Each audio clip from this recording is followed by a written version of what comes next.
Good evening. We have to continue our series, the Taryag Mitzvot, the 613 Mitzvot. Last week we arrived to Mitzvah number 80, and today we are with Mitzvah number 81. It's an obligation of the judges to judge fairly and never to favor the righteous people from the wicked people. Which means if a tzaddik and a wicked person comes to court, the judge has to hear both of them 100% and then make his decision. But he won't go for the religious one against the sinner, because maybe once in a while the sinner is right. And if he does, it's a sin from the Torah for the judges. Mitzvah number 82, that the judges, the Dayanim, the Jewish judges, when they sit in court, they have to judge based on 100% knowledge, not assumption, not certainty, not chazakah, not something that 99% out of 100 this will be the case, doesn't mean in that particular case it was the same. So anything that you can think for sure that's what happened, if you don't know, if there is any doubt, the judge cannot convict a person in the sin or in the crime. And this is different than the United States court, because in America it's beyond any reasonable doubt. But in a Jewish court it's beyond any doubt. Remember the difference. In America, if the police can prove that you went to the hotel in the time of the murder and you were in a room for 2 minutes and nobody else went in, and you came out and 2 minutes later the person was dead and they found that somebody choked him, so they will convict you, even though nobody ever saw in their own eyes that you're the one who choked him. Yeah, most likely it was you. Who else went into the room? But how do you know? Maybe somebody dug through the hole and he came underneath and choked him and went, and you never found. It could be 1 out of 1,000,000, but you don't know 100%. So the Torah say you don't judge based on chazakot, omed adat, based on assumption, or maybe because this person already was convicted 10 times in this crime, and he was in the time of the robbery, for sure it was him. However, it gives you the right to go after him first, to investigate him. He cannot come and say to you, what about giving me the benefits of the doubt? Isn't it kaf zchut? So you can tell him, no, because you're already convicted in the past in this kind of crimes, we must start with you, because you are number one in our suspicion. We suspect you the most. But we cannot convict you in a court unless if we know for sure. Mitzvah number 83, judges are warned not to take bribe, not to take any shochad. Now, shochad, usually it's money. Bribe, it's money.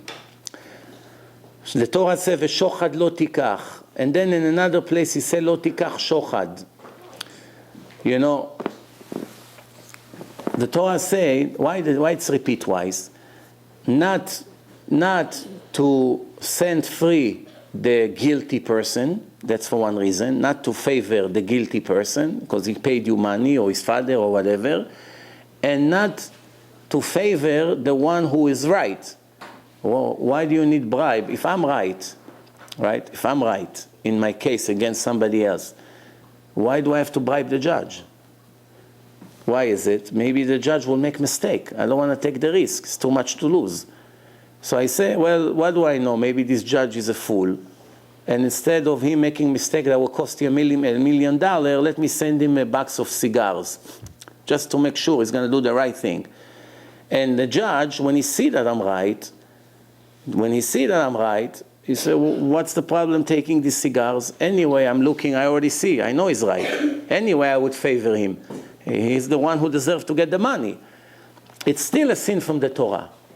It's still a sin from the Torah. Worse, even when the court case was over and the person who won the case 100% honestly, without cheating, without bribe, without anything, and he knows that this judge has a yeshiva and he wants to send him donation, and he sends a donation a month after the trial, the judge is not allowed to receive this.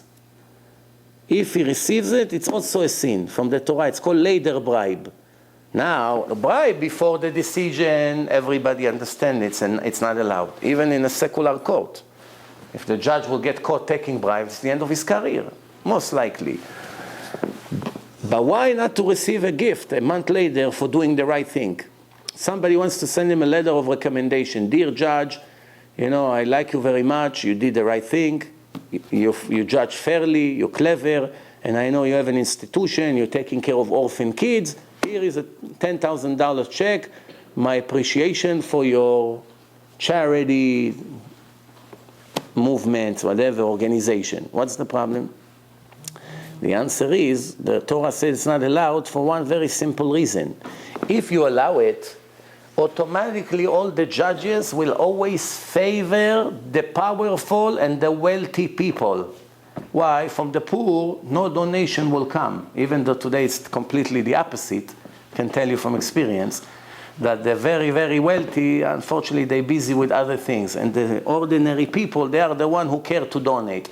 But the mind of a judge is, if somebody that worth $2 billion standing here, and he's suing one of his tenants that hardly makes a living, if I'll go towards the tenant won't send any donation for my yeshiva. But if I'll take the rich guy, there is a chance that he's going to send a nice donation. Not guarantee. But I always take the rich people's side, and that's increasing my possibility of receiving all kinds of nice donations. That's why the Torah says even gifts after, even you didn't know at the time that you judge. But if you receive a month or a year later a gift from that judge, that means from now on the next cases, you won't be objective. You will take always the sides. Also, a bribe is not only money. A bribe is you found a job to his cousin. You smile to him in the elevator. Do you know that according to the Torah, if you go to the Beit Din and you go out in the elevator and you didn't know he's your judge, you saw a rabbi in the elevator. How are you, Rabbi? Yeah, what do you think about what happened this week? Wow, amazing. Yeah, wow, Hashem will help. They had a conversation with him. Now he has to judge you. 10 minutes later, he found out that he's your judge. Cannot judge you fairly anymore. Cannot judge you fairly. And I have many examples to give from the Gemara. Even a smile can be a bribe. So therefore, we got to be very careful when it comes to bribe. Now, one more thing I want to say here. If a person come to you and say, this guy Moshe is a very, very big Talmid Chacham. Who tells you this? A person that doesn't know how to read Hebrew. He himself a complete ignorant. He come to you and say to you, this guy, how much Torah he knows? According to his understanding, this guy is Rabbi Ovadia Yosef. Why? He doesn't know 2 words. So whenever he gave a 5-minute speech, wow, this guy is amazing. So if you have to marry your daughter to this guy based on the testimony of this fool, you're not going to do it. Why? You don't rely on him. What does he know to tell the difference between a real Chacham and a fake Chacham? He doesn't know. Okay. If a person that knows Torah, like a Rav of a shul, he has a shul, he gives speeches, everybody knows, he knows Torah. He comes and tells you Moshe is a Chacham, he knows Torah, he loves Torah, he's a good guy. Oh, now you're already taking it seriously. If Rabbi Ovadia Yosef or Rav Eliashiv come to you and say, this one is a very big Chacham, do you have a doubt by now? Right away, tell your daughter, hurry up, we get lucky, maybe this guy will take you, Baruch Hashem. You don't even go and find out. If Rav Eliashiv tell you this guy is a very big tzaddik and chacham, believe me, you don't call the references. You don't. You trust him 100%. If the Rambam come to you in a dream, he say, I'm Moshe ben Maimon, and I tell you this guy for your daughter, you'll be a luckiest guy. He's a big chacham and he's very important in Shamayim. Even though Chalomot Shav Yedaberu, it could be a demon. There are demons who call Yehudim, Jews. Why? Because they come in the image of a big Chachamim. The demon can come to you in a dream and you think it's the Baba Sali. You think it's Rav Moshe Feinstein. They make themselves look like famous people. But it's very difficult to know if it was really the Chacham or it came from the Sitra Achra. That's why you cannot rely on dreams in anything. Not to tell you to do good thing or not to tell you to do bad thing. But that's besides the point. But hypothetically speaking, the Rambam came and he said to you, this guy is the best. Now you don't ever worry. If HaKadosh Baruch Hu comes to you and say to you, this guy is a Chacham, do you have even a thought that maybe he's not? Now you know, not only is a Chacham, he's Chacham according to all standards. Because HaKadosh Baruch Hu put his stamp on him. Maybe Rav Ovadia thinks he's Chacham, but the Rambam doesn't. Maybe the Rambam thinks he's Chacham, but Moshe Rabbeinu disagrees so much. Still, but Hashem says a Chacham, I don't care what the rest says. For sure he's a big Chacham. So far everything clear? When HaKadosh Baruch Hu wrote this mitzvah in the Torah, do not receive bribe, this is Hashem say, כי השוחד יעבר עיני חכמים ויסלף דברי צדיקים. The bribe will make the eyes of the Chachamim, of the knowledgeable scholars, will make them blind and will twist their words from the truth. And which kind of Chachamim HaKadosh Baruch Hu talks? Fake like us? No. Real one. Chachamim like means Rabbi Akiva, Rabbi Shimon Bar Yochai, Moshe Rabbeinu. Someone that HaKadosh Baruch Hu say, yeah, big Chacham. Not someone who the newspaper made him Chacham like today. The newspaper decide who's Chacham, who's not. A real Chacham will be blinded by bribe. I think that makes everything clear here. Which means none of us is safe. You'll be a judge, you're sitting in a board, you're making decisions, you're sitting in an office, you give permits. People want to bribe you. Very difficult to stay honest and never to be blinded by the bribe. One last thing about bribe. The Torah didn't say the bribe will make the righteous people lie, or the Chachamim will lie because they receive bribe. That's what it should have said.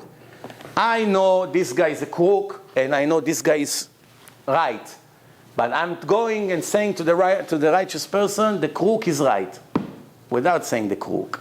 This gentleman is right, please pay him $10,000, end of case. Now, I know I'm lying. Why? He gave me money before the trial. That's why I ruled for his favor. But that's not what the Torah says. That's not what's happening. If that would be the case, the Chachamim wouldn't take the money. If they knew that they're doing something wrong, even for a lot of money, most of them wouldn't agree. Because we have many, many cases of righteous people that you offer them a lot of money to eat something not kosher, they'll never do it. What's the difference? Anyway, either one is a sin from the Torah, no? If I make a sin if you come to me and say, listen, one time light the electric on Shabbat, I'll give you $10,000 gift. One time. I just want to prove to my son that money buys everything. Come on, Rabbi. No, here, nobody see. Come to the bathroom. Here, 10,000, here, it's yours. Just turn it on, take the money. Okay, no, give the money. Right? Come on. I don't know anyone who would do it, even if he needs the money for rent tomorrow. But to rule for the crooked people, then, according to the Torah, he will do it. But that's not what Hashem meant. If they knew that they're doing the wrong thing, they would not accept the bribe. That's not what Hashem was saying. This is a very, very common mistake that everybody misunderstands this Torah. Almost nobody understands it. The Torah didn't say the Chacham will take the money and know that he's lying. The Torah said it would make him blind. A blind person wants to see, but he cannot see. He would see the opposite and would be sure that he favors the righteous person and not the wicked one. If you connect him to a lie detector after the trial ends, he will pass the test with no problem. He would put his life on the line and swear with the Torah in his hand that he gave the money to the person who deserved it. This is the power of the bribe. It takes the person and mamash take control of his brain on his eyes to see the opposite of the truth. Remember, there's a big difference. To know that I'm lying and cooperating with a crooked person, receiving money and saying, no, he's right, that's not what Hashem was worried about. These people who sit in a court, in a holy court, they're going to be like this, low life? No. Why I'm afraid? Because once they receive the money or the favor, that from that moment on they cannot see anything negative about him. And this is why we don't see anything negative about ourselves, because we love ourselves so much. We're in love with ourselves. That's why we don't see our sins. If somebody sits in your bed, you live in a dorm with someone. When you sit on his bed, what did I do? Well, when he sits on the bed, you're ready to kill him. No? If you sit on your roommate's bed, and your roommate gets upset, right? You ask him, what did I do that you hate me so much? I sat on your blanket. What happened? Okay, I'm sorry. But he's getting angry. Tomorrow he does the same thing to somebody else, and he doesn't think he did anything wrong. Just yesterday he gave the whole speech about you should not speak Lashon Hara. 2 minutes later he speaks Lashon Hara. When someone spoke about you, you see it. But when you speak, you don't even see that it's something. You don't see. It's not that you know I'm doing something wrong and I pretend that is nothing. No, I don't feel that I did anything wrong. This is the power of the bribe. Remember that it makes you see the opposite. Mitzvah number 84, Mitzvah Shmitat Karkaot. Generally speaking, every 7 years there is a Shabbat of the land. We have 6 days in a week, and in the 7 days we have to rest. Same thing, the farmers, and in the old days almost everyone was a farmer. The farmers work on their land for 6 years, and comes the 7 years, 1 month before. 1 month before, the beginning of Rosh Chodesh Elul, they stop working on the land. They leave everything. They don't cut the fruits anymore. They don't cut branches. They don't give water. They don't plow the ground. They don't clean the weeds. None of these things. For how long? For 1 year. So every 7 years, the 7th year, the land is hefker. Every poor person wants to come things and eat, free. Cannot put fence. You cannot tell them don't come. It's really not mine anymore. Once the Torah says it's not Shemitah, that's it. You're not allowed to sell it, and many, many examples like this. And Hashem promised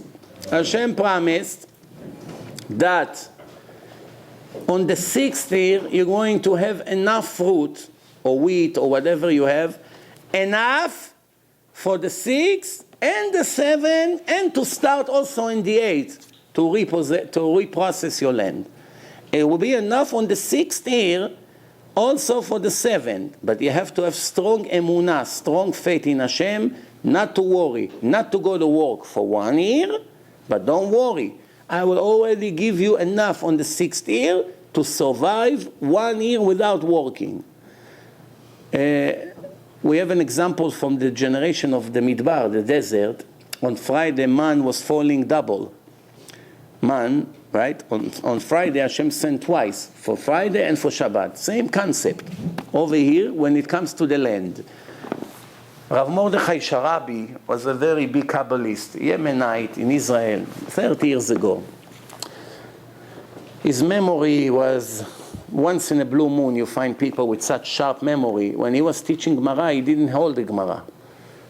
Everyone had the Gemara in their hands, and he was teaching without Gemara. Everything, he knew everything. The Rashi, the Tosfot, came to the Shiur ready without Gemara. He was teaching them, mamash, reading, knowing where they talk about, without having the Gemara. This is how his memory was strong.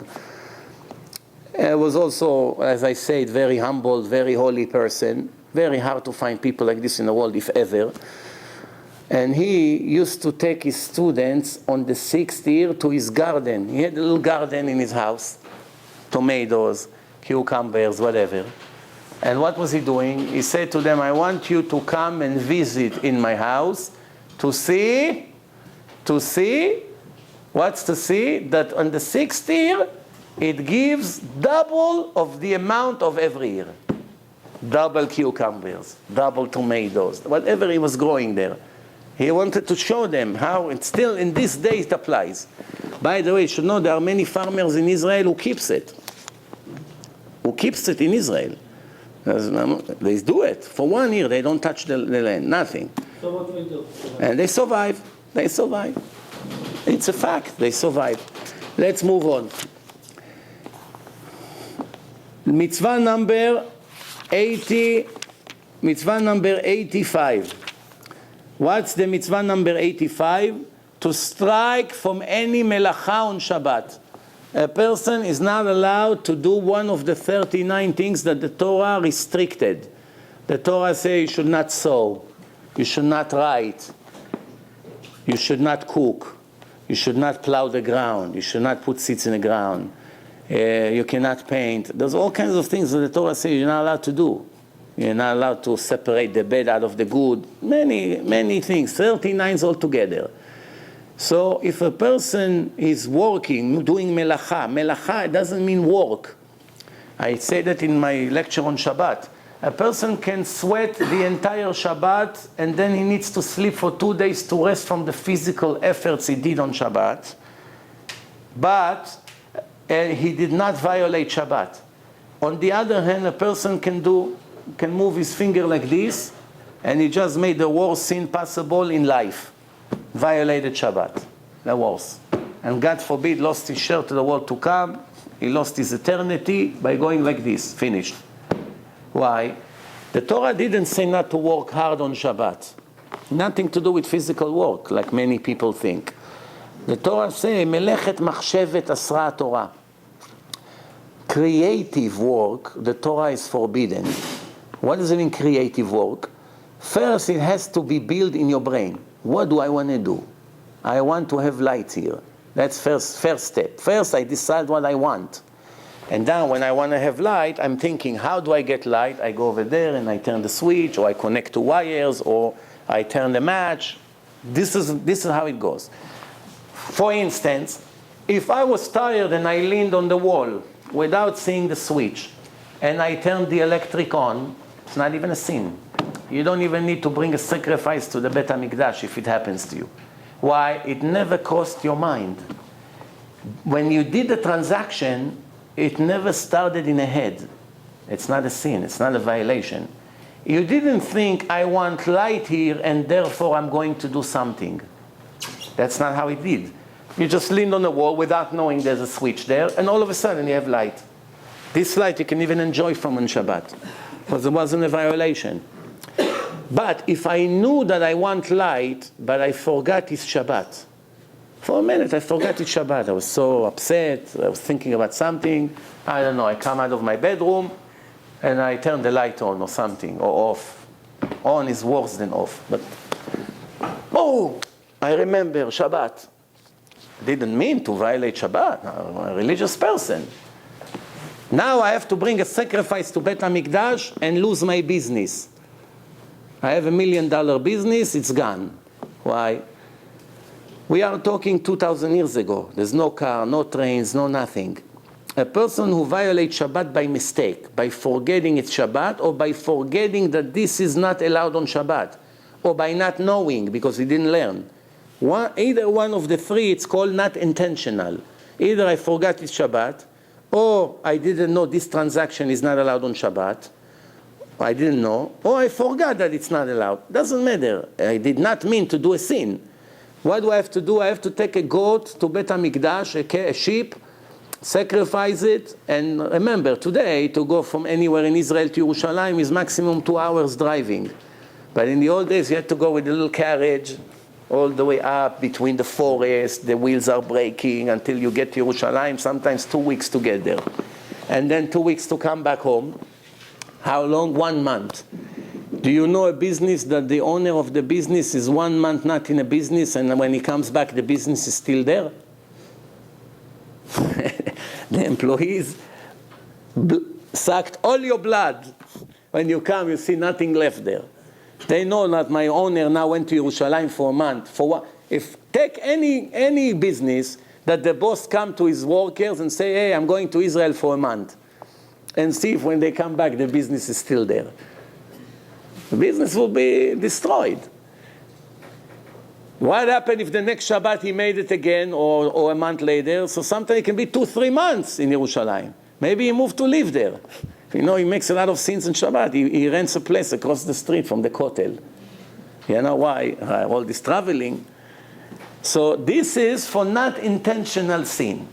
If he did it intentionally, it's finished. Stoning by the Jewish court. If he got the warning, continue to do it, finished. Now we are talking here A person can walk in his house, let's say he have 200 guests came to him for bar mitzvah in his house, for his son. And he doesn't have enough tables. He didn't expect so many people.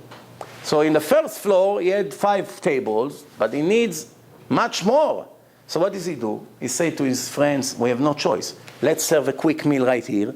Then we clear the table. We take the table to the second floor quickly. We set it up over there. Then we clean here. We make a meal over there. Then we take it down. All Shabbat. Seudah Rishona, go up and down, 5 tables on his head. He's sweating. His back is broken. Takes it back, cleans it, set the table, bring the food, clean, bring the drinks, take it out, takes the garbage to the deck. All Shabbat like a slave. Not one Chilul Shabbat. Tzaddik. No problem. Cigarette, finished. So don't ever think that Shabbat is because of hard work. Even a person who sleep all day and snore because he has millions of dollars and is now worried about Parnasah, Shabbat is not allowed to violate. It wasn't a physical rest like something. It's all creative in the mind. Hashem did not create anything. There was no system of creation on the 7th day. I want you, the Jew, to be little Hashem, to be like me. 6th day I created with my creative mind. 7th day I went to rest. My mind, everything was all rested. You're going to be the same thing. 7th day you don't create. You don't start new things. You don't create energy. You don't connect things in the wrong way, etc., etc.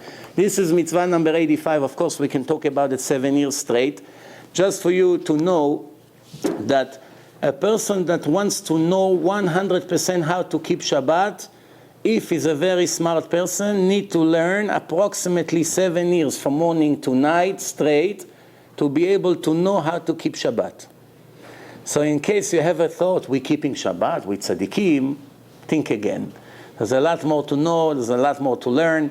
I sometimes meet people that are 20 years religious Shomer Shabbat, or I see them coming to me for Shabbat, and I see what they do, and they have no idea how to keep Shabbat. You understand? So maybe it's time to learn. Because you want to finally do the right thing, and then in the end, Hashem say, well, you know, the way to Gehenom is full of good intentions. You know how the Goyim say? The way to hell, it's full of good intentions. I know you had good intentions, but what can I do? When does good intention does take into consideration? I'll give you an example. If you saw a fire by your friend's house and you ran to help, emergency, screaming, fire, help me, fire.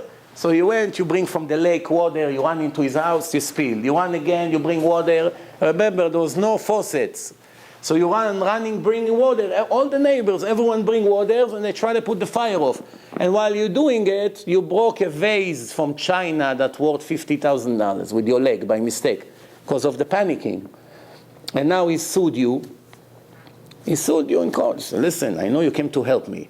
You helped me with $50. You made me $50,000 damage. Don't you know the sentence, the way to Gehenom is full of good intentions?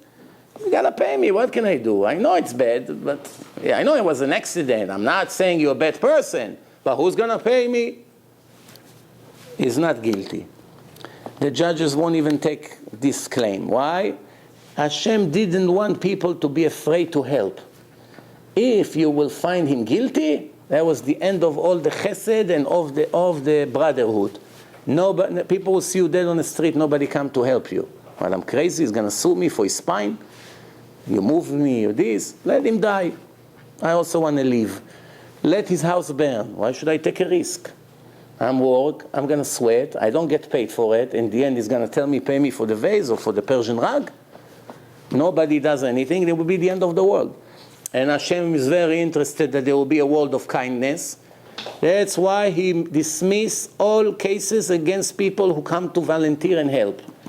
But if you want to keep Shabbat and you never learn how, and you're violating Shabbat, you're 100% guilty, in case you didn't know. So it's good to learn. First step to buy a book, Shmirat Shabbat lematchilim, Shabbat observant to beginners. You learn all the terms, intentional sin, not intentional, when you are guilty, when you are not guilty. All these things, the list of the 39 restrictions, half of them doesn't apply. We have a major discount today because we are not farmers. We don't plow the ground, we don't put seeds on Shabbat, there's many things we don't do. So right away, some of the kneading and things like this, we don't have in nowadays, and at least not in civilized society.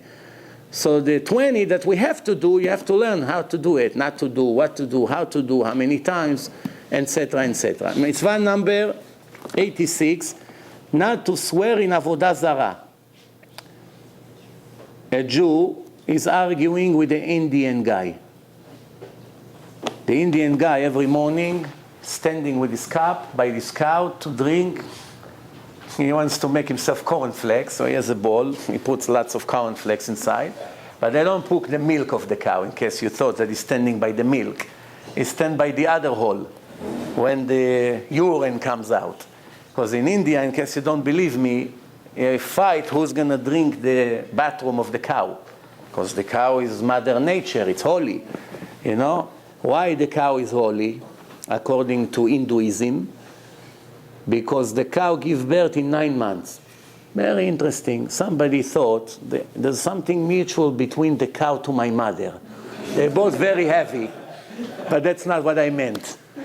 They both give birth after 9 months. So it has to be that the cow is divine. Has to be. Just like my mother is divine. So the cow became our God. So stupid, but that's what it is. So now you fight with your Maharaji there, that likes the cow very much when it walks in Bombay over there, and you say to him, I swear in your cow that I didn't steal money from you. Now you don't believe in his cow. It's stupid, but you want him to be convinced. See that cow that you bow down to every day? I swear in this cow, in your God, that I didn't steal money. And he said, oh, okay, I'm sorry, I suspect you. How can you swear in the life of my cow, So that's a sin from the Torah. Why? Oh, I swear in your J.C. Penney statue, that you like this every day, or whatever, all these all kinds of idols that they have, all kinds of Avodah Zarah. I swear in your God, it's a big sin for us. What's the problem? Hashem knows I don't like this idol. Hashem knows I make fun at these idols. Hashem knows I'm not a fool to believe that this piece of metal will bring me my salvation. He knows it. He knows I'm actually laughing in my heart when this guy accepts my testimony. So what's the problem? What sin I made? The sin is that I make his statue have a special value. Oh, the Jew is swearing in my God, or in my idol, or in my book. Or he say to hold the New Testament and swear. All these idol worshipping things, it's a sin from the Torah. What happened the other way around? You come to your worker, and you tell to him, listen, I'm missing $100 from the register. 5 minutes ago it was $700, now it's $600. Did you steal money? No, God forbid, we're religious, we don't steal. So he said, I want you to come to your Buddha, the one that you pray in the back every day in your car, bring it over here, and I want you to swear to me in the life of your Buddha that you did not steal. Now it's the other way around. Anyway, he does it all the time. That's his God, not mine. I'm making him swear in his own idol. I say to him, come, bring your whatever, and swear to me that you did not steal. Technically, it should have worked. Because I always said, what's better? Now you have an opportunity to go into partnership with a not religious Jew. Or with the Hindu that worship the cow, or with some kind of Chinese that worship Buddha, or whatever the case may be. Now, who's better partner? The one who bow down to Buddha every day, or to the sun, or to the moon, or whatever, or an Israeli guy that doesn't believe in Hashem, Torah, religion, and does whatever he feels like? Who is more dangerous as a partner? The answer is, of course, the Jew that doesn't believe in anything is much more of a threat.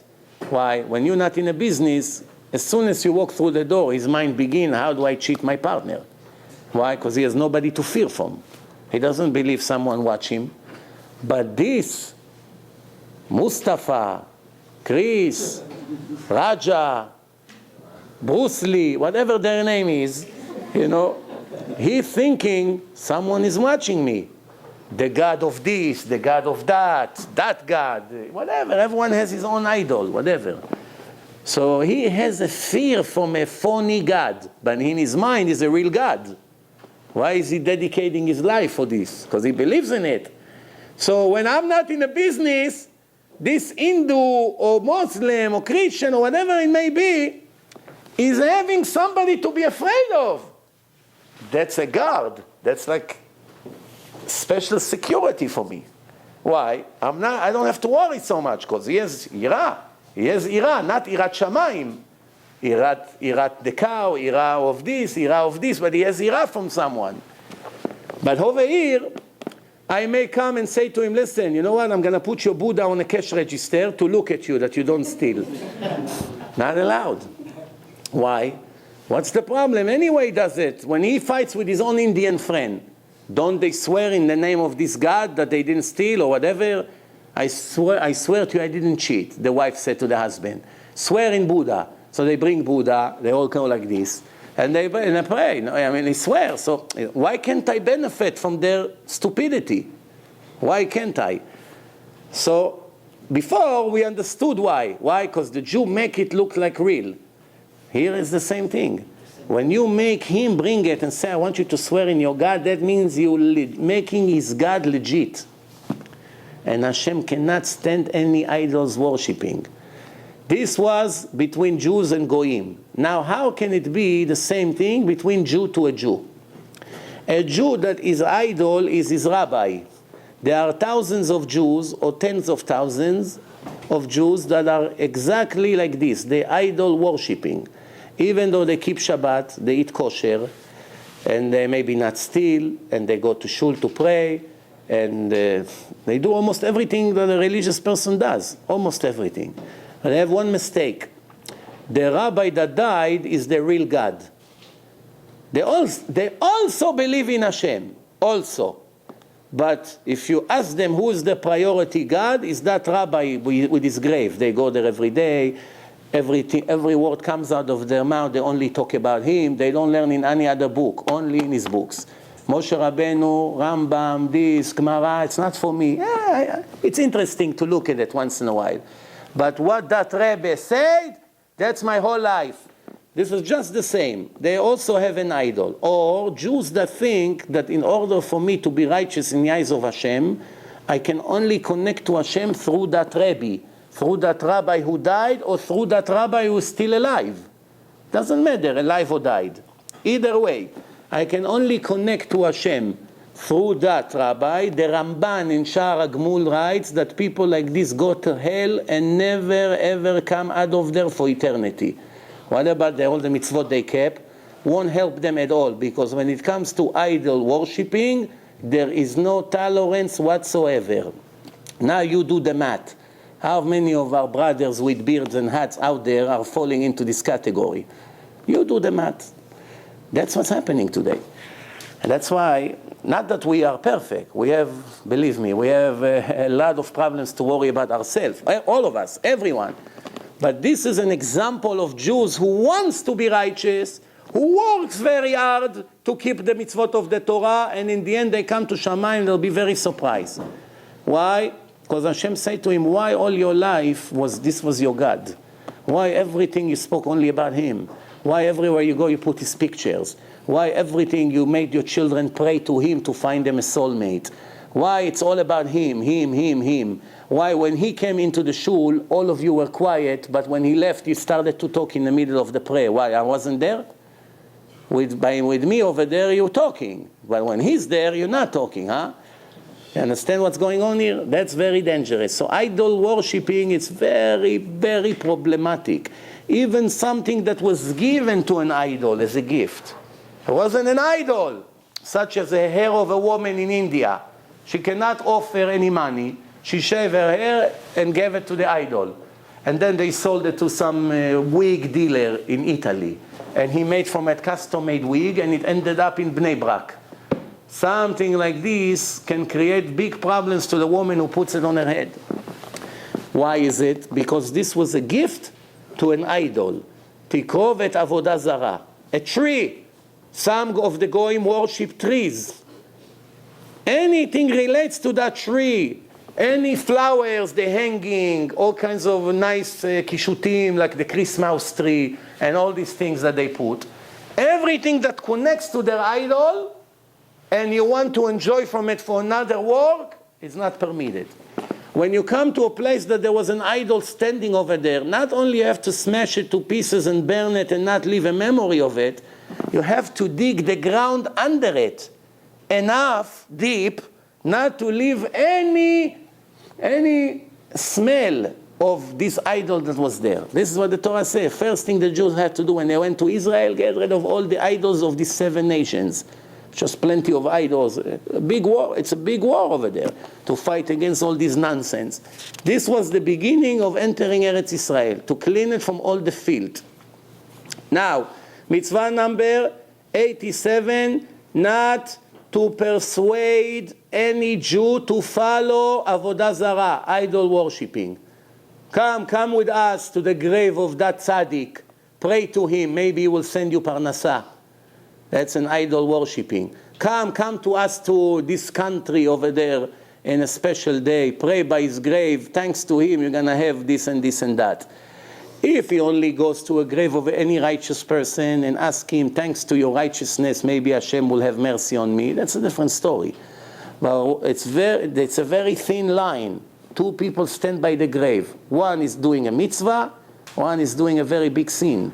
Why? The one who's doing a mitzvah is only thinking, maybe because God loved this righteous person, and I came to pay him respect in his grave, he will accept my prayer thanks to his righteousness. It's like hiring a good lawyer that the judge like. I don't mean that my life is in the hand of this lawyer. It's only in the hand of Hashem. But I'm trying to do whatever I can that the judge would like this lawyer. He would listen to what I have to say. And the other one who stand right there, he prays to this person who died there, you give me a children. I don't have kids. Make sure you give me a son. I came to you. I'm begging you. Please give me a son. Please cure me. Please do this for me. Both of them almost the same. 1 or 2 words different in a prayer. One is making a good mitzvah. Not necessary. Because if we sit in yeshiva and learn Torah is much better than waste time on this. But finally it's a mitzvah after all. And the other one is making the worst sin in the Torah. What are the worst sins in the Torah? It always goes together. Whenever all the books of law speaking about sinners, it goes together in the same category. Mechalel Shabbat ve'oved avodat kochavim u'mazalot. Translation, Mechalel Shabbat, violating Shabbat, and an idol worshipping has the same judgment. Say everything the same. Both of them cannot be one of the 10 in minyan. Both of them cannot pray in a shul. Both of them, if they say Kaddish, you're not allowed to answer Amen. Many other restrictions apply to both of them equally. Because they exclude themselves out of the Jewish nation until they make 100% tshuva. They stop with the nonsense. They regret. They're not doing it anymore. They start to keep. No more idols. That's a different story. So right away, they go to a kosher status. Then, so if you convince another person, come, there's a Mekubal in Brooklyn. He writes special thing, believe me. You give it to your mother, you see 2 days she'll be cured. Rabbi, what are you talking about? It's a rabbi. You know what a long beard he had? You should see what he writes. It's things from the Kabbalah. All these things. How much you pay? $200 for a piece of paper. Come to me, I'll sell you the paper for $2. Why you have to pay $200 for a piece of paper from a copy machine? Because he has long beard. The Maharishi in India have a longer beard and wider. So what is it? But the people's stupidity somehow become worse and worse instead of better. No matter how many times you repeat it, no matter times how you warn them, how you try to make them understand that they're doing something against what Hashem wants, not what Hashem wants, They will continue with the same nonsense. And then they convince another to come. Come. He's going to do this hocus pocus to you. He has these things. I don't know how he does it. All these things, some of that is real Avodah Zarah, some of it is on the border of being Avodah Zarah. Then mitzvah number 88, to celebrate the 3 festivals, שלושת הרגלים, Sukkot, Pesach, and Shavuot, all male older than 13 years old, going to Yerushalayim for the entire holiday to celebrate with the sacrifices and the holiness of the rabbis in Yerushalayim. That's a mitzvah of שלושה רגלים.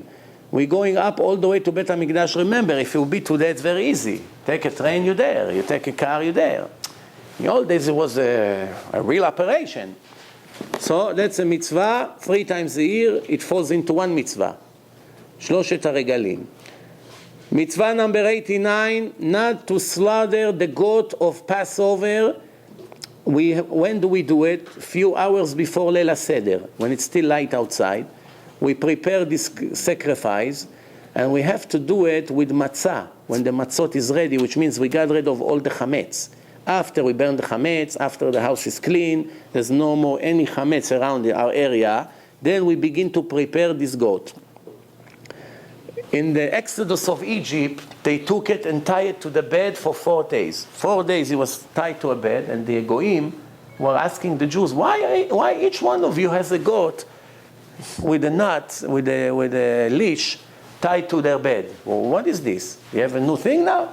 No, we're going to slaughter it. Now, this was the god of the Egyptians. Imagine here in America, every Jew can take a big cross and tie it by his house with a leash, and all the Christians will say, hey, what happened? Borough Park became full of crosses? What's going on?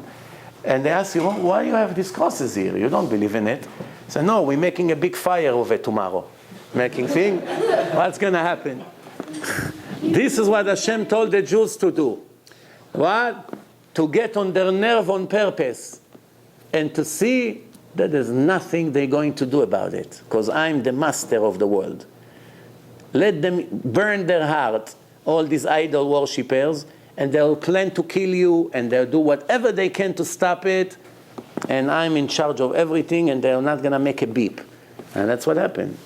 Today we don't have to do it, but in the time of Beit HaMikdash, they used to prepare it. So now this mitzvah number 89, you're not allowed to slaughter it in the 14 days of Nisan. Remember, Leil HaSeder, it's the 15th of Nisan, which means the day in Judaism starts in the sunset at night. Once it becomes dark, we're going into the 15th day of Nisan. But before it was dark, it was still the 14th of Nisan. That's when you slaughter this goat, Korban HaPesach. And once we have it, half a day, so שלא נשחט שא הפסח, we're not allowed to slaughter it in the 14th day of Nisan while we still have chametz in our position, until we got rid of all the chametz, and that's when we begin. Now remember, we don't eat chametz already 4 hours from the day, we don't eat, but really not to enjoy from it in any way, it's 6 days, midday, today it's 10 to 1. Tonight it would be Leil HaSeder, and today, up to 1, if you had by mistake chametz, no, but after that, that's already a sin from the Torah. It's not isur karet or anything like this, but it's also already a sin from the Torah. So, if you still have chametz, let's say by mistake, I don't know, something happened, in the last minute you found it, and you were already getting ready to slaughter this goat, you're not allowed to do it while you still have chametz. Why? Because this symbolizes the opposite of anything relates to chametz. It's already the beginning of Pesach. You don't mix between them. It's like wool and linen. You don't mix between them. That's mitzvah number 89. Mitzvah number 90.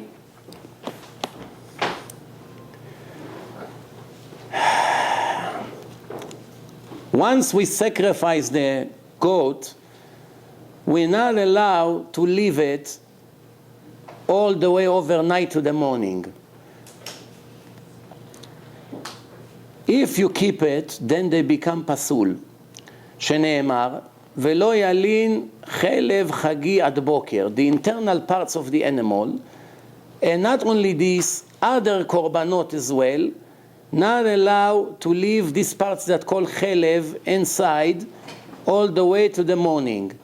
If somebody does it, this is, for instance, one of the mitzvot that doesn't make sense to human logic.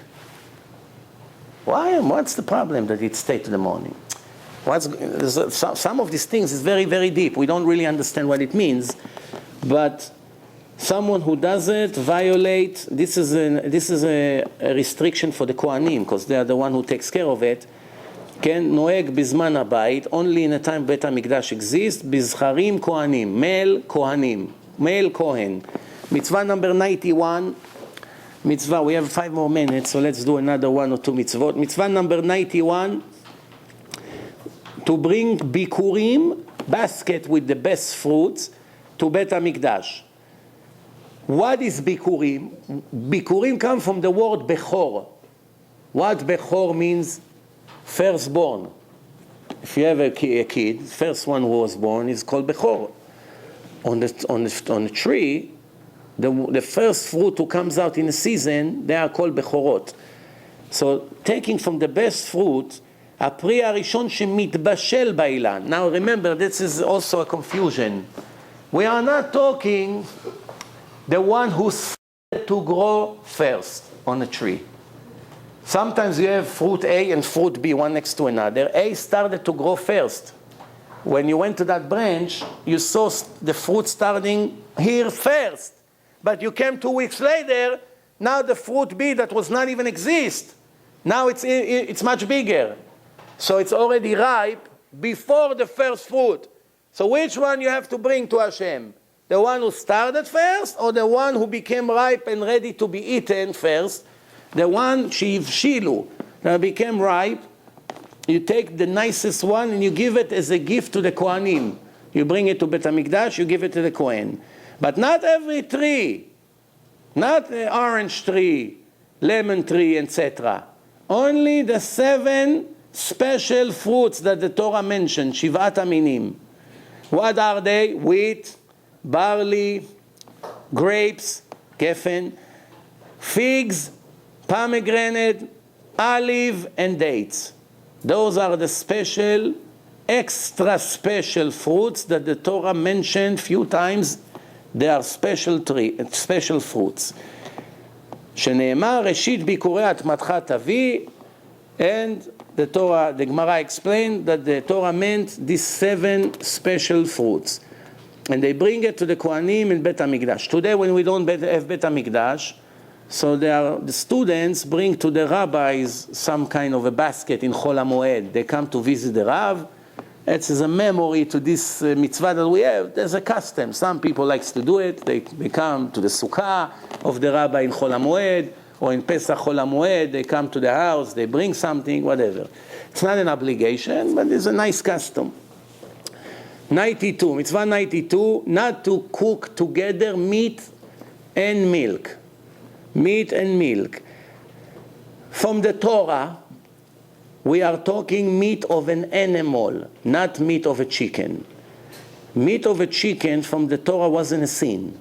Later, the Chachamim, the righteous sages, that Hashem gave them the authority to make laws and fences around the restrictions in the Torah to protect the Torah. So they saw that the people get confused between meat of a turkey or rooster or whatever to meat that comes from a goat or veal. Sometimes it looks very similar, especially when it's cooked. And there's a risk that a person would see a Jew eating a cheeseburger that's made from chicken. Turkey meatballs, put it with melted cheese in a toaster. Really, without the interference of the rabbis, it wasn't a sin from the Torah. But the rabbi saw that Jews would see people eat this kind of food, and they will get confused, because not everyone is a big chacham. Oh, I saw this rabbi with a beard like this, eating this meatball with cheese or drinking milk together. Oh, that means it's permitted. So he take a beef burger and does the same.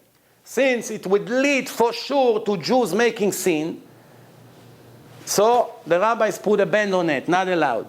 But now we are talking the restriction from the Torah originally is a meat of any animal, beef, sheep, etc. And that it has to be hot. if it's cold with cold, for instance, you take gvina tzuba, mozzarella slice, or Munster cheese, and cold cut, both of them cold, you put it in a sandwich and you eat. Is this a sin from the Torah or from the rabbis? Huh? From the rabbis. Why? Because it wasn't cooked. It's cold. If one of them is hot, touching the cold, it's cooking the cold as well, together. That's already become from the Torah. Or both of them, needless to say, both of them are hot. Or you put both of them in the oven and they cook together. Or you put dripping milk inside meatball pasta, or things like this. That's already a strict sin from the Torah. But here we are now talking not about eating. Mitzvah number 92 doesn't speak about the restriction to eat it. It speaks about the restriction to cook it, which means a Jew cannot work in McDonald's. Kosher Jew, religious Jew, not allowed to work there. You might come and say, what? It's in Harlem. No Jews coming here, Rabbi. It's a neighborhood of all black people. I never saw one time a Jew, needless to say, a religious Jew come to eat here Burger King, cheeseburger. And so what's the problem? I cook it for Mr. Williams and Mr. Jackson. What's the problem? So the answer is, the Torah told you as a Jew not to cook it even for your dog. Needless to say, for people. For dog, you're not allowed to cook it. You want to cook it for people, not allowed to cook it. Even if you want to make experiments. For no one. No, Rabbi, I'm practicing being a chef. Practicing. Oh, I want to teach people to be chefs. Don't touch it. Once I finish, I dump it in the bathroom. Not allowed to put it together even for experiments. Any kind of cooking, meat and dairy, it's a sin from the Torah, just like eating it. So that's mitzvah number 92. Mitzvah number 93, not to make a covenant, a peace agreement with the 7 filthy, cursed nations that lived in Israel when the time the Jews arrived to the Holy Land. Aprizzi, Amori, Yossi, Girgashi, Knaani, these 7 nations that are mentioned in the Torah were all idols worshippers. Remember, by the Goyim, by the Gentiles, not every Gentile is equal spiritually to another Gentile from a different nation. Today, we don't know on anybody what is the source of where you came from. You look at Mr. Jackson and Mr. Smith, 2 Americans live in the same town, and one can be Knaani, and one can be Ishmaeli. No, so what? He looks white with American accent. How do you know that 1,000 years ago his grandmother wasn't Fatima from Saudi Arabia? How do you know? She moved to England, and from there her granddaughter moved to Australia. From there until they ended up here in New York. And he thinks he's American from the Aryan race. And in reality he's completely Ishmaeli. Or you look at Mustafa from the deserts of Morocco, that they have no idea that this guy is from Amalek, and it's completely Amalek. Why his grandparents are from Amalek, but then eventually they arrive to Morocco, and he born in Morocco, and his genes change, he looks darker, because the Zohar explains that where you live, it's affecting your genes to become wider or darker, it changes the eyes, the image. I show it in Torah and Science as one of the scientific proof that the Torah knew that the climates and the air that we breathe affect our genes. So now he looks completely Middle Eastern. He speaks with Middle Eastern accent, and in reality he's Bichlal Amalek, like the Germans. You understand? Now, not all Germans is Amalek. We have no idea how. You know why we don't know? For few reasons. One reason is that the nations immigrant one to another by themselves. But it used to be more than 2,000 years ago, a king, his name was Sancheriv, and he made such a revolution in the world. He started to chase nations from one place to the other, and the old world became a soup. All got mixed, Israeli salad, everything got mixed. That's why you don't know about any Gentile what's his source. You can only know that the black people are from the descendants of Ham. Why? But again, not all black people. because white people who joined the black people 2,000 years ago, 2,000 years later, their grandchildren from white became completely black, or vice versa. So that's really, in reality, there's no guarantee about any Gentile, what's his source. You don't know. That's why some of the obligations that we have with our relationship to certain Gentiles does not apply today, because there's no way to know what's his source. There's no way to know.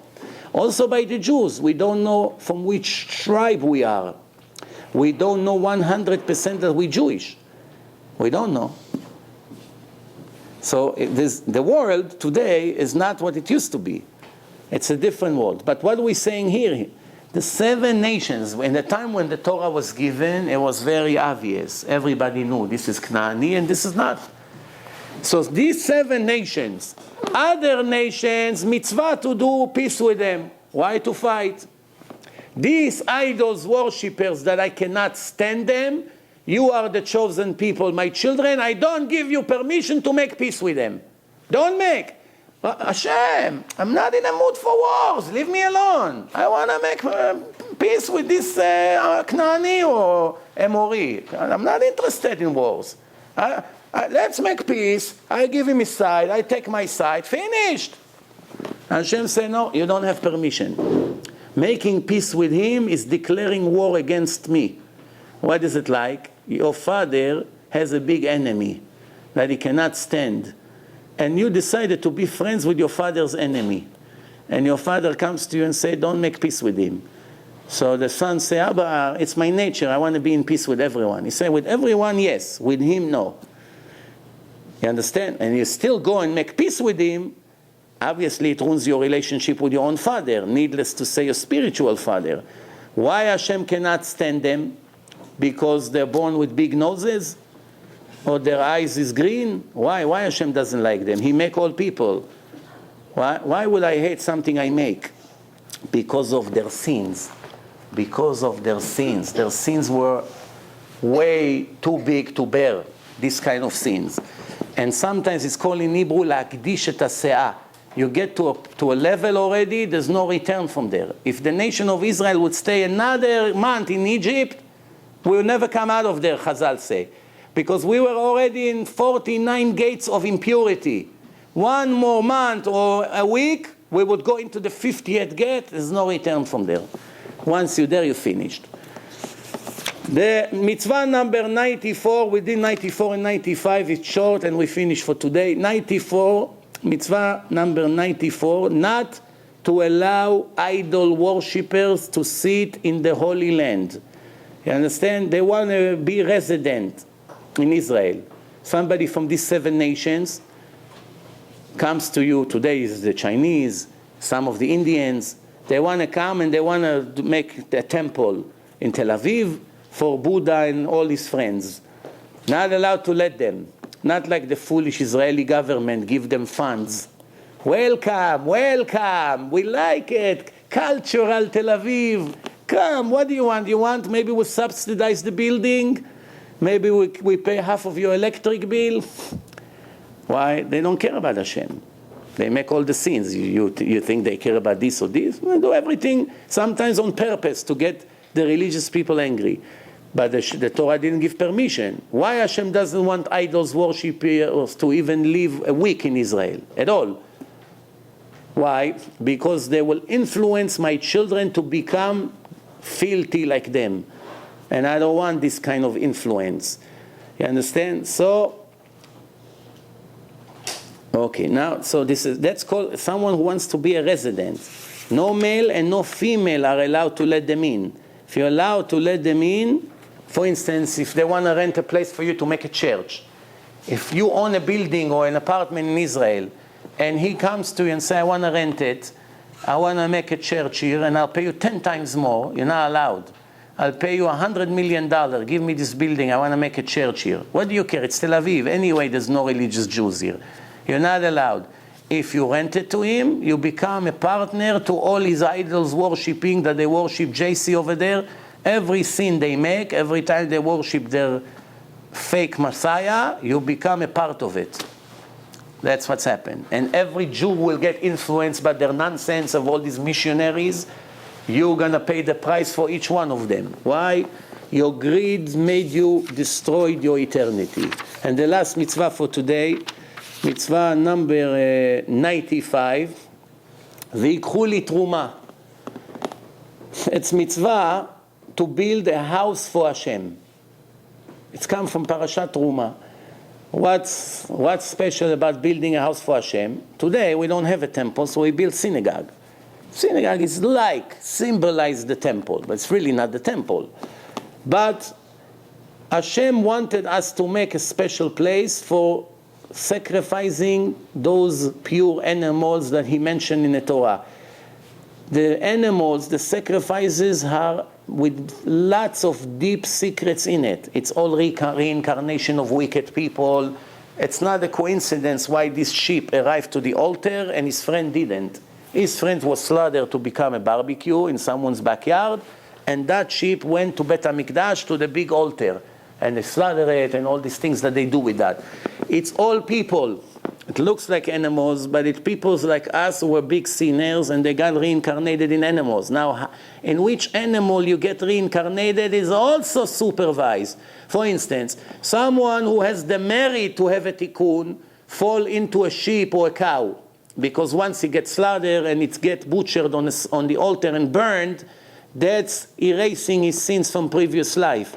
Someone who still his time did not arrive to get rid of his sins, he can get reincarnated in a filthy animal like a dog, a crow, a snake, etc.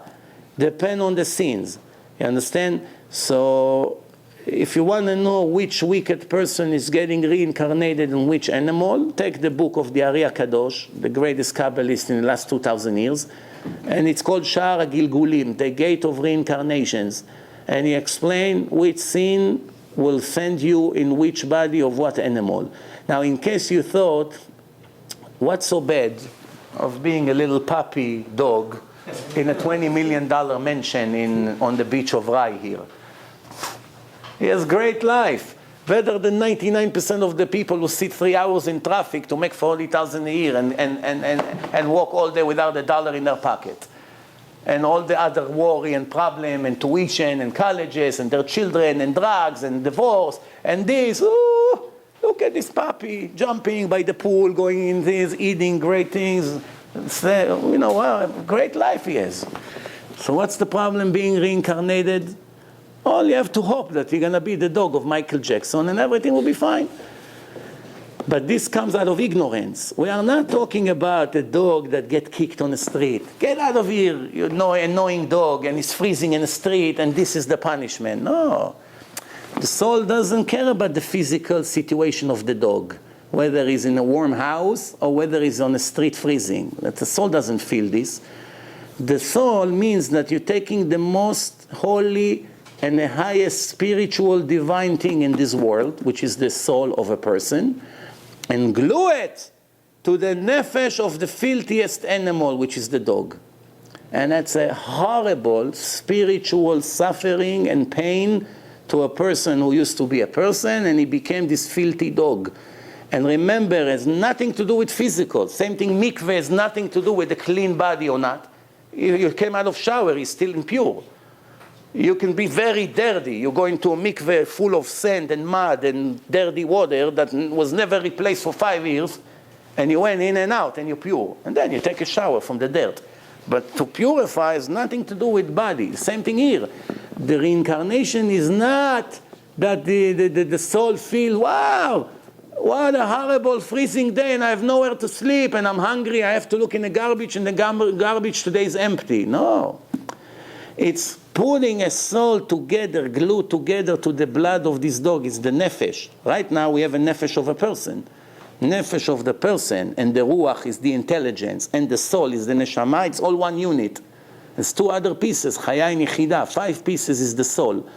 But now we're taking the nefesh of the man.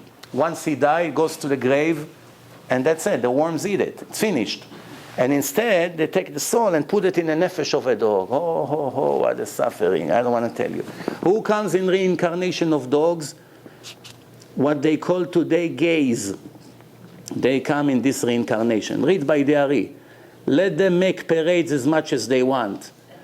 People get very angry from the religious people. And I say, if they only knew where these people would be in 10 years from now, you wouldn't be angry at them so much. Because you know they're going to get paid so much for their sins. But believe me, all the smiles and dancing that they have on the streets will turn into very bitter tears of many, many years. In Hebrew we say, Amevin Yavin. If you're brave to see, go inside and read what's going to be their end. Why? The creator of the world make male and female, and you want to change? You want to challenge him? You want to change the law of nature? Chatzuf. This is the biggest chutzpah. Just because you have a filthy mental sickness and desire to do something against God, now you're going to twist the entire law of nature for your crooked, filthy mind? For that you're going to change now the whole world? No, it's natural, it's good. Why not? Let's get married. The next thing they're going to want to marry dogs. What's the problem? I want to marry him. But it's against nature. People are with people. No. Why? You tell me who to marry? I'm in love with my dog. Give him a marriage certificate. Bring 2 witnesses to marry them. If you're laughing, it's already happened a few times in the world. People marry their animals in a real ceremony. Check in the internet. Better not to check. There's even a foolish Jew who made bar mitzvah to his dog and got tefillin for him. Baruch Hashem, not for me. But he got him tefillin. He probably got him a better tefillin than what most Jews buy from me. Don't you have cheaper, Rabbi? $700? It's too much. It's 1 year of work. 1 year. And it's expensive. I believe it's very, very cheap, the price you're getting it. No, but I heard somebody sell it for $500. What is it like? Somebody comes to you and say, I will sell you a car. You don't ask which car. How much? $20,000. Ooh, so expensive. You crook.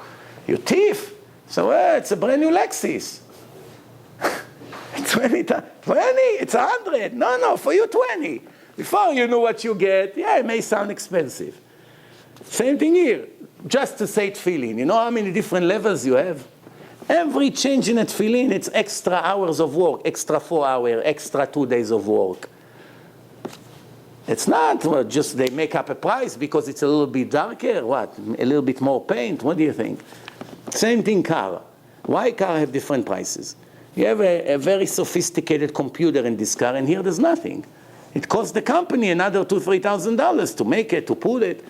That's why they put an extra $7,000 in the price of the car. This is all electronic, this is not, this is have airbag, this is doesn't have, this is have special wheels, this is not.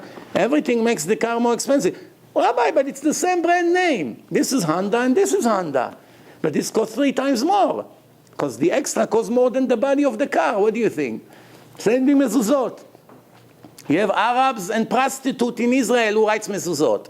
And you buy them here for $35, $40 because you're cheap, stingy. You don't want to pay $65, $70 or $100, whatever they sell it for. Don't you have cheaper? And what do you have? Israeli students who work at night in prostitutions in hotel. They have good hand, artists. They learn art in the university. And they copy mezuzot, and sell it. And that's it. There's crooks like everything else. What do you think? In kosher food, there's no crooks? You know how many places you think you buy good kosher food and in the end it's dog meat or donkey meat? Everywhere. Didn't you hear the story about this Finkel Arasha that was selling 10 years non-kosher chickens?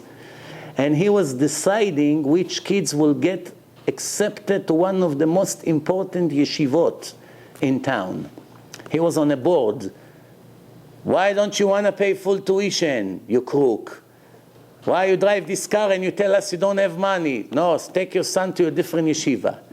While an hour earlier he was feeding the most important rabbis with taref meat.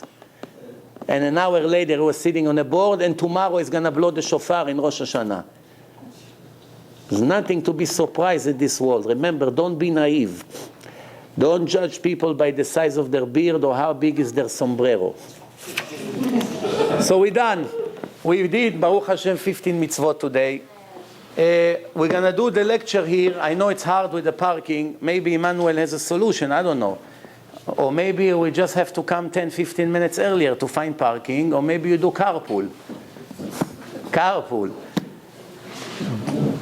For me it's good because my next lecture is 3 blocks away from here. So I don't have to drive all the way. Thank you very much. Thank you, Rabbi Bloom. Thank you very much.